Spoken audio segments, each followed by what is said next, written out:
नहमदुहु व नुसल्ली अला रसूल करीम अम्मा बाद। पश्चिम बंगला का पीर फुरफुरा दरबार शरीफ मुजद्दिदिया जबान पीर अबू बकर सिद्दीक रहमतुल्लाह अलैहि का संगठन ऑल इंडिया मुजद्दिदिया मिशन सर्वधर्मों सम्मिलन कमेटी के सदस्यों हैं हम।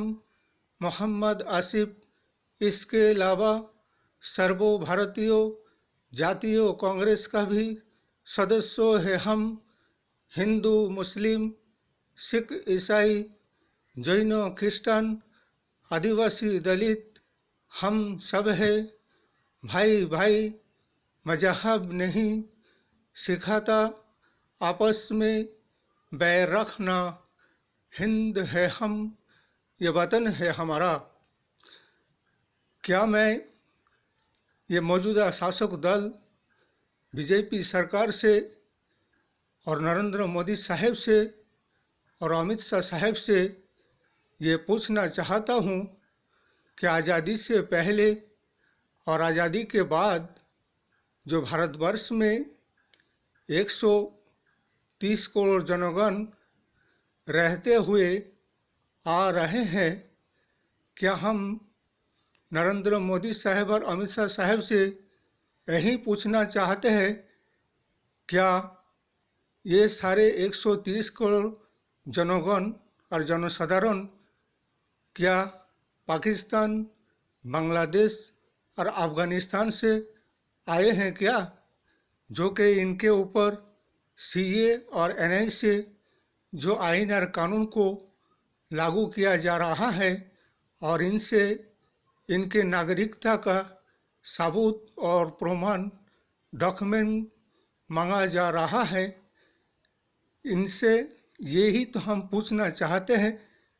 130 करोड़ जनगण का जिनके voter Aadhaar card, I card, ration card, voter list में नाम है, जिसके बाप दादा खानदान पूरे रहते हुए आ रहा है, फिर उनको क्या नागरिकता का डॉक्यूमेंट और प्रमाण साबित करना पड़ेगा। इसीलिए कि जब स्वाधीनता आज़ादी के बाद भारतवर्ष और पाकिस्तान का 2 हिस्सा किया गया था, उसमें संविधान व आइन और कानून में यह भी लिखा गया है, जो भी भारतवर्ष के इंसान, चाहे वो हिंदू हो, मुस्लिम हो, क्रिश्चियन हो या बौद्ध हो, चाहे कोई भी हो, जो भारत में रहना चाहते हैं वो भारत में रहे, और जो भारत छोड़कर पाकिस्तान में जाना चाहते हैं वो पाकिस्तान जा सकते हैं। इसके अलावा अगर कोई पाकिस्तान से भारत में आकर रहना चाहता है तो उसे चाहे हिंदू हो, चाहे मुस्लिम हो या क्रिश्चियन हो या बौद्ध हो या जैन हो या आदिवासी हो, उसे नागरिकता दिया जा सकता है। इसीलिए कि अब ये इलेक्शन और चुनाव के मौके पर एक ऐसा नया पैंतरा को लाकर सामने खड़ा किया, इससे कि जनगण को परेशानी हैरानी के सिवा और परेशान करने के सिवा और कुछ नहीं है। जैसे कि 2014 से आकर इन्होंने ऐसे बहुत से ऐसे कानून को लाए हैं भारतवर्ष के जनगण के ऊपर, जिससे कि नोटबंदी से लेकर सीए एनआईसी से लेकर अग्निवीर योजना से लेकर किसी बिल योजना से लेकर जीएसटी से लेकर इससे भारतवर्ष के 130 करोड़ जनगण को मुसीबत और परेशानियाँ झेलना पड़ा है। इसके सिवा ना तो उनको कोई फ़ायदा मिला है, ना ये मौजूदा शासक दल उन्हें फ़ायदा पहुंचा सका है। इसीलिए हमारा कहना है, अगर तुम देश के 130 करोड़ जनगण की जानो माल की देखभाल की हिफाजत की दायित्व कर्तव्य को ठीक तरह से पालन नहीं कर पा रहे हो और फिर उनको रोज़गार नहीं दे पा रहे हो, बेरोजगारी को नहीं हटा पा रहे हो, गरीबी को नहीं दूर कर सकते हो और फिर पाकिस्तान, बांग्लादेश, अफगानिस्तान से हिंदू, जैन, क्रिश्चियन, बौद्ध, आदिवासी को लाकर क्या भारतवर्ष के जनगण जनसाधारण जनमत को और जनसंख्या को बढ़ाना चाहते हो क्या?